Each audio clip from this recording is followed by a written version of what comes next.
देखिए एक हमारे घर मेहमान आया है, उसका आप शकल हम आपको दिखाते हैं कैसा है। ये देखिए, एक तरफ से सही लग रहा है और एक तरफ से कैसा लग रहा है। आप लोग बताइएगा इसको क्या हुआ है, कमेंट करिएगा। क्या हुआ कमेंट में बताइएगा इसको हुआ क्या है।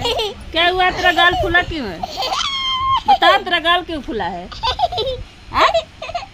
क्या हो गया रे तेरा गाल में?